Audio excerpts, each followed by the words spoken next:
तो आम लोगों के जीवन को आसान और आरामदायक बनाने के लिए सरकार निरंतर प्रयास कर रही है। लोगों को आशियाना मिले और लोग अपने घरों में आरामदायक जीवन बिता सकें, इसके लिए सरकार न सिर्फ उनके लिए पक्के मकान बनाकर दे रही है, बल्कि जो लोग खुद का घर नहीं खरीद पा रहे हैं या शहरों में किराए का मकान कम दामों पर लेकर रहना चाह रहे हैं, उनके लिए भी सरकार कई व्यवस्थाएं कर रही है, जिससे कम दामों में उनके सर पर छत रह सके और वो भी मुख्य धारा से जुड़कर कदम से कदम मिलाकर चल सके। और ऐसे खास तबके को लेकर आवास और शहरी मामलों के जो मंत्रालय है, उसने शहरी प्रवासी या गरीबों को उनके कार्यस्थल के पास सम्मानजनक जीवन प्रदान करने के लिए प्रधानमंत्री आवास योजना शहरी एक उप योजना के रूप में एक किफायती किराए के आवास परिसर यानी कि ARHC शुरू किया है, और जिसके अंतर्गत अहम मॉडल बनाए गए हैं। क्या है ये मॉडल, आइए अब हम आपको बताते हैं कि किस तरह से ये लगातार लोगों के जो सपनों का घर है उसको किस तरह से मुकम्मल किया जा रहा है और क्या कुछ इसमें देखने को मिल रहा है, क्या इसकी रूपरेखा रखी गई है और किस तरह से ये मॉडल काम करता हुआ नजर आता है। आइए हम आपको दिखाते हैं। आम लोगों का सपना आशियाना हो अपना, जी हां, ये साफ तौर पर नजर आ रहा है क्योंकि प्रधानमंत्री आवास योजना शहरी यानी कि PMAYU की एक उप योजना से लोगों को सीधा लाभ मिलता हुआ नजर आएगा। क्या कुछ है इसमें, आइए वो हम आपको बताते हैं कि किस तरह से ये पूरी योजना जो है वो काम करती हुई नजर आती है। अफोर्डेबल रेंटल हाउसिंग कॉम्प्लेक्स योजना यानी कि ARHC, उसके जरिए लोगों को घर मिलेगा और ये घर किराए पर होगा, क्योंकि हमने देखा है कि तमाम ऐसे लोग हैं जो अपना घर नहीं ले पाते हैं, तो उनके लिए काफी किफायती सौदा होगा। और ये जो सौदा है वो सरकार द्वारा दिया जा रहा है। कैसे दिया जा रहा है, क्या इसका मॉडल है, इस पर हम रूपरेखा जो है इसकी हम आपको बता रहे हैं। जवाहरलाल नेहरू राष्ट्रीय शहरी नवीकरणीय मिशन के अंतर्गत इसमें आवास मिलेगा और राजीव आवास योजना के तहत निर्मित सरकारी खाली घर जो हैं उनका आवंटन किया जाएगा। और इसके जो लाभार्थी होंगे उसके लिए भी एक अलग से पैरामीटर बनाया गया है कि किस तरह से उनको यहां पर अपना घर मिलता हुआ नजर आएगा। इनका उपयोग सार्वजनिक निजी भागीदारी में किया जा सकता है और इसके लिए भी एक रूपरेखा तैयार की गई है कि जिसके अंतर्गत यह काम करता हुआ नजर आता है। जैसे कि सार्वजनिक एजेंसियों द्वारा ARHC में परिवर्तित करने के लिए भी इसे किया जा सकता है और इसी के जरिए ही जो खाली घर हैं वो वहां पर मेंशन होते हैं, जिसके बाद फिर लाभार्थियों को मिलने की प्रक्रिया है वो शुरू की जाती है। सार्वजनिक निजी संस्थाओं द्वारा खाली भूमि पर ARHC का निर्माण, संचालन और रखरखाव जो है वो हो सकता है। तो ये अपने आप में महत्वपूर्ण पहल है, जिसके जरिए लाभार्थी जो हैं यानी कि जिनको घर चाहिए उनको साफ तौर पर ये लाभ इसका मिलता हुआ नजर आता है। ARHC के लाभार्थी शहरी प्रवासी या आर्थिक रूप से कमजोर वर्ग के होते हैं और ये ऐसा वर्ग होता है, इनमें अगर हम बात करें तो श्रमिक होते हैं, स्ट्रीट वेंडर होते हैं, रिक्शा चालक होते हैं और इसके अलावा भी तमाम ऐसे लोग होते हैं जो इनके लिए कैपेबल होते हैं और साफ तौर पर उन्हीं को ये घर सरकार द्वारा दिया जाएगा। और इसमें साफ तौर पर जो लोग हैं उनको जो सहूलियत है, जो प्रवासी हैं अन्य शहरों में जाते हैं वहां पर काम करते हैं, उनके लिए सरकार द्वारा एक कम रेट में उनको ये रेंटिंग प्रॉपर्टी मिलती हुई नजर आ सकती है। राज्यों केंद्र शासित प्रदेशों में 5648 से ज्यादा खाली घरों को ARHC में शामिल किया गया है। ये कुछ आंकड़े निकलकर सामने आए हैं और इसके अलावा भी जो 7 राज्यों में 82,273 नई ARHC इकाइयों के प्रस्तावों को यहां पर मंजूरी दी गई है सरकार द्वारा। और जब ये मंजूरी मिली है तो इसमें 35,425 से ज्यादा इकाइयां जो हैं उनका निर्माण कार्य पूरा हो गया है और बाकियों का पूरा किया जा रहा है, जो अलग अलग स्टेजेस में है। कोई पहली स्टेज में है, कोई दूसरी स्टेज में है और वो भी जल्दी से जल्दी फाइनल हो सकता है। योजना के तहत कुल 173.89 करोड़ रुपए जो हैं वो स्वीकृत किए गए हैं और इस योजना के लिए जो ये पूरा अमाउंट है वो लगातार हम देख रहे हैं कि उसमें उन घरों को बनाने का और उसके बाद लोगों तक पहुंचाने की जो पूरी राशि है वो ये दर्शा रही है। और इसके अलावा स्थानीय सर्वेक्षण के आधार पर घर का किफायती किराया भी जो है वो तय किया जाएगा, जिससे लोगों को सहूलियत मिलती हुई नजर आएगी। तो आप समझिए कि एक तरफ तो सरकार लगातार लोगों को घर बनाकर दे रही है। अभी बीते दिनों भी हमने देखा 3.5 लाख से ज्यादा जो घर हैं वो आवंटित करने के लिए एक नई परियोजना की वहां पर शुरुआत की गई। और उसके बाद अभी जो हम देख रहे हैं कि एक तरफ तो जो लोग अपना घर नहीं खरीद पा रहे हैं उनके लिए भी सरकार लगातार व्यवस्थाएं बना रही है और यही व्यवस्थाएं हैं जो लोगों को मजबूती दे रही है, उनको सशक्त बना रही है, भारत में मुख्य धारा से जोड़ रही है और कदम से कदम मिलाकर साफ तौर पर आगे बढ़ने का पूरा अवसर यहां पर देती हुई नजर आ रही है। इसी पर हम चर्चा करेंगे क्योंकि हम जानते हैं कि किस तरह की स्थितियां हैं और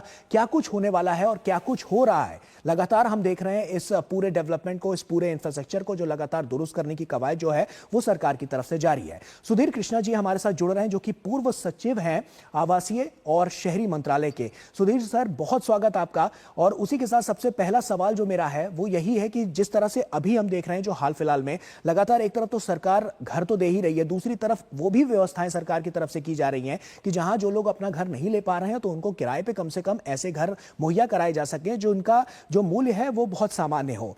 ऐसे में किस तरह की ये पूरी रूपरेखा रखी गई है और कितना चैलेंजिंग ये रहा है, क्योंकि सरकार लगातार ऐसे लाभार्थियों तक चाबी पहुंचाने के लिए किस तरह से उसकी रूपरेखा रखी गई है और कैसे कारगर साबित होती हुई नजर आ रही है? सर, सबसे पहले तो गौरव जी, आपको और दर्शकों को मेरा नमस्कार।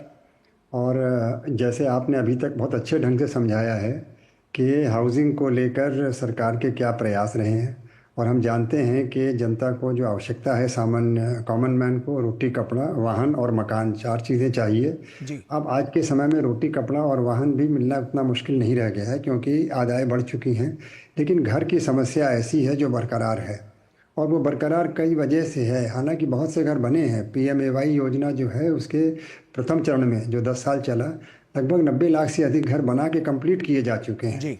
लेकिन फिर भी जो है हाउसिंग की समस्या आप पाएंगे शहरों में अभी भी झुग्गी झोपड़ियाँ वर्तमान हैं, निवर्तमान हैं। उसका कारण ये है कि शहरीकरण जो हो रहा है, लोग गाँव से शहर में आ रहे हैं, वो नौकरी की तलाश में आ रहे हैं, और वो नौकरी ऐसी नहीं है जहां उनको ज़िंदगी बितानी है। वो आज इस शहर में नौकरी कर रहे हैं, कल किसी और शहर में नौकरी कर रहे हैं। तो ये जो फ्लोटिंग पॉपुलेशन का मुद्दा है, ये जो है विशेष करके जो लोअर इनकम ग्रुप हैं, ईडब्ल्यूएस हैं, जैसे कि हमारे जो जोमेटो या अमेज़ॉन के कुरियर लोग हैं, या ऑटो रिक्शा चलाने के वाहन के, या टैक्सी वाहन चालक हैं, या सिक्योरिटी गार्ड्स हैं, या अन्य तरह के। तो अब ये जो है नौकरी एक बंद के एक शहर में नौकरी करना इनके लिए मुश्किल है। तो ये शहर शहर छोड़ते रहते हैं, तो इनके लिए घर खरीदना बहुत मुश्किल है। जी। इसलिए रेंटल हाउसिंग की बहुत, इसी प्रकार से इंडस्ट्रियल वर्कर्स हैं आज, या कंस्ट्रक्शन वर्कर्स हैं, ये आज इस प्रोजेक्ट में हैं, कल कहीं और जाएंगे। तो इसलिए रेंटल हाउसिंग के अलावा कोई और चारा है नहीं। अगर हम घर उनको मुहैया कराएंगे भी, तो भी वो उसमें कितने शहर में घर मुहैया करा सकते हैं, और ज़रूरत भी नहीं है, ना वो मैनेज कर सकते हैं। इसलिए रेंटल हाउसिंग स्कीम की बहुत बड़ी आवश्यकता थी अब तक, जिसको कि अब ज़ोरदार ढंग से इसको जो है कारगर करने की व्यवस्था की गई। पहले भी योजना थी, है ऐसा नहीं है पहली बार आई है, लेकिन उसमें उतना पुश नहीं किया गया था।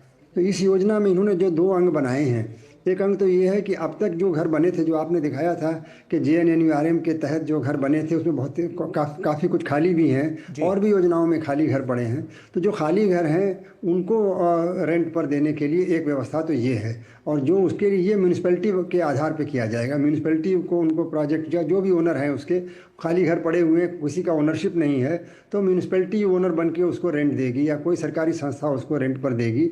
और दूसरा मॉडल जो ये है, जिसमें कि खाली पड़ी ज़मीनें जो हैं, जो कि सरकारी जो कंपनीज़ हैं या कोई प्राइवेट एंटिटी भी हैं, वो खाली घरों में जो है ज़मीनों में घर बनाएंगे, और सरकार उनको सपोर्ट देगी इस योजना के तहत, और वो घर बना के रेंट पर देंगे। जो रेंट है वो रीजनेबल रेंट होगा, जो कि सरकारी निर्देश में होगा। और ऐसा होगा कि अगर ये भी 25 साल को उनको कंसेशन दिया जाएगा, 25 साल के लिए वो प्रोजेक्ट का लैंड उनके पास रहेगा, प्रॉपर्टी उनकी ओनरशिप में रहेगी, लेकिन वो रेंट पर देंगे। और रेंट जो है वो रीजनेबल रेंट होगा, जिसका रीजनेबलनेस जो है वो सरकारी संस्थाएं जो हैं, चाहे म्यूनिसिपैलिटी हो या सरकारी जो भी डिपार्टमेंट हो, वो उनके साथ मिल के तय करेंगे, और उसमें नॉमिनल इंक्रीज हर साल के प्राविधान किया गया है। जी। सुधीर जी, जो लाभार्थी हैं उनका क्राइटेरिया किस तरह से डिसाइड किया जाता है? क्योंकि साफ तौर पर हमने देखा है कि बहुत से लोग ऐसे होते हैं जिनके पास देने के लिए उतने पैसे नहीं होते हैं, तो वो इसमें क्या कर सकते हैं, और अगर उनको चाहिए तो वो किस तरह से इसके लिए अप्लाई कर सकते हैं? जी देखिए, तो इसमें क्या है कि कैटेगरी बनाई है EWS, LIG, MIG। तो EWS यानी 3 लाख रुपए तक की वार्षिक आदाय उनकी होगी, वो इकोनॉमिकली वीकर सेक्शन कहलाएंगे। और 3 लाख से 6 लाख जो है वो लोअर इनकम ग्रुप, और 6 लाख से अधिक जो होंगे 12 लाख तक के, उसमें भी 2 ग्रुप हैं, 6 लाख से 9 लाख MIG 1, और 9 से 12 लाख MIG 2। तो ये तो इनकम क्राइटेरिया बना हुआ है। और आप ये भी देख लें कि जो आजकल आप जो एक बात कही कि लोग किराया नहीं दे पा रहे हैं, ये भी आपको बताऊंगा कि जो ये काम करने लोग आ रहे हैं, अमूमन वो 3 से 5-6 हज़ार तक का रेंट दे रहे हैं झुग्गियों में, जहाँ पर रहने की हालत उतनी अच्छी नहीं है, लेकिन मिनिमम 3,000 रुपया रेंट वो दे ही रहे हैं। पर मंथ की बात मैं कह रहा हूँ, ये पर मंथ 3,000 बहुत होता है। तो उससे तो 1/3 में ही ये जो रेंट सरकार फिक्स करेगी, ये तो उससे तो काफ़ी कम होगा, ऐसा मैं पूरा मानता हूँ, क्योंकि सरकार के निर्देश। और वे साथ में सरकार जो है वो वहाँ पर पानी बिजली की व्यवस्था और सभी जो बेसिक फैसिलिटीज़ हैं वो भी प्रोवाइड करने का इंश्योर करेगी। इसलिए ये घर जो है, जो लाभार्थी होंगे वो ज़रूर यहाँ पर आएंगे, लेकिन इसको पुश करना है, इस योजना को पुश करने की ज़रूरत है, क्योंकि ये जो गरीब हैं ये काम अपने जहाँ काम कर रहे हैं उसके पास में रहना चाहते हैं, इसीलिए ये झुग्गी वगैरह में रहते हैं, क्योंकि बहुत दूर आना जाना भी मुश्किल है। इसलिए ये जो है ये इनके लिए एक चैलेंज बनेगा कि जो जहाँ घर बनाएंगे वो शहर से बहुत दूर दराज बनाएंगे, तो फिर ये मुश्किल होगी। तो ऐसे में ये जो इकाइयां हैं जो घरों की हम देख रहे हैं, जैसे कि हमने एक कुछ आंकड़े भी अपने दर्शकों के साथ साझा किए कि 35,000 से ज्यादा जो इकाइयां हैं वो अब तक कंप्लीट हो चुकी हैं। बाकी की जो अभी हैं वो किस स्टेज में अभी हैं और कब तक वो भी कंप्लीट होने के जो पूरा अनुमान लगाया जा रहा है वो कब तक हो सकता है? ये देखिए, ये तो समय की बात है, क्योंकि अलग अलग लोकल समस्याएं होती हैं, मगर मुझे नहीं लगता कि इसमें कोई दिक्कत है। वो जब प्रोजेक्ट चलने के समय नई में दिक्कतें थी, आधे से लगभग इन्होंने 80-82 हज़ार घर शुरू किए थे, उसमें से 35-36 हज़ार कम्प्लीट हो चुके हैं, यानी कि ऑलमोस्ट 40-45% कम्प्लीट हो चुके हैं। मेरा मानना ये है कि आने वाले दो एक साल में वो भी पूरे हो जाएंगे। लेकिन देखिए, वो पूरा होना तो एक उपलब्धि होगी, लेकिन बड़ी बात यह है कि और घर बनना चाहिए, क्योंकि कहाँ पे एक लाख घर और कहाँ पर जो शहरों की बढ़ती आबादी जो है, जो करोड़ों की संख्या में प्रति वर्ष बढ़ रही है, तो इसलिए आवश्यकता तो बहुत अधिक है। और इस योजना के माध्यम में जो इसको चला रहे हैं, जो अधिकारी, जो संस्थाएं हैं, सरकारी संस्थाएं जो इसको दिशा निर्देश दे रही हैं लोकल लेवल पर, भारत सरकार के लेवल पर तो नीति बन गई, नोटिफाई हो गई, उसके पैसे का प्रोविजन भी कर दिया, इसमें ग्रांट की भी व्यवस्था है थोड़ी, हालांकि पब्लिक प्राइवेट पार्टनरशिप है, जिसमें कि कंसेशनियर जो है वो रेंट के माध्यम से अपनी रिकवरी करेगा इन्वेस्टमेंट की, लेकिन सरकार जो है वो टेक्नोलॉजी इनोवेशन स्कीम के तहत ग्रांट भी देगी, जिसमें कि वो नए ढंग की चीज़ें यूज़ करें, मॉडर्न ढंग के ब्रिक यूज़ करें जो कॉस्ट इफ़ेक्टिव हो, मॉडर्न कंस्ट्रक्शन मटेरियल्स वगैरह यूज़ करें, घरों को जो है वो एनवायरनमेंट फ्रेंडली घर बनाएं, उसके लिए जो एक्स्ट्रा एक्सपेंडिचर होगा वो ग्रांट भी देगी सरकार। तो योजना के लेवल पर भारत सरकार की ओर से जो रोड मैप है वो फर्स्ट क्लास तैयार है, बिल्कुल एकदम हर तरह से दुरुस्त है। लेकिन अब लोकल संस्थाएं जो हैं, राज्य सरकार और उसके नीचे जो है म्यूनिसिपैलिटीज़ हैं और जो भी संस्थाएं हैं, उनके ऊपर बहुत बड़ी जिम्मेदारी है कि वो आगे बढ़ के ऐसी योजनाएं लोकल लेवल पर बनाएं जो कि काम में आए। आपने खुद ही देखा कि घर खाली पड़े हुए हैं, जब उन्होंने कहा कि राजीव आवास योजना के घर आज तक खाली पड़े हैं जो 10 साल से अधिक हो चुके हैं, तो उसकी वजह क्या है कि वो घर ऐसी जगह बने हैं जहाँ पर लोग जाना नहीं चाहते हैं। घर अच्छे हैं लेकिन कम आदाय के लोग जाएं कैसे वहाँ पर, रोज़ आना जाना और अपने परिवार को संभालना उन जगहों में, ये चैलेंज है। इसके लिए भी व्यवस्था कर दी गई है। अब योजना में ये भी व्यवस्था है कि वहाँ पर बेसिक फैसिलिटीज़ और रोड वगैरह बनाना, और ये लोकल अधिकारियों का कर्तव्य है, लोकल जो डिपार्टमेंट है उनका कर्तव्य है कि वो बस व्यवस्था वहाँ पर कराएं, वहाँ पर जो है हॉस्पिटल और जो स्कूल की व्यवस्था हो जाए। सभी की योजनाएँ हैं। आप देखिए कि अस्पताल के लिए भी जो है उसकी भी योजना है, भारत सरकार की योजना है, राज्य सरकारों की योजनाएं हैं, स्कूलों के लिए योजना है, education for all, health for all, सभी कुछ उपलब्ध है। अब एक ये कि अब हर एक चीज़ तो प्रधानमंत्री आवास योजना में दी नहीं जा सकती है, अलग अलग योजनाओं के तहत है, उसको इंटीग्रेट करके प्रोजेक्ट वाइज शहर में और शहर के अंदर सब जो है प्रोजेक्ट बना के काम करना है।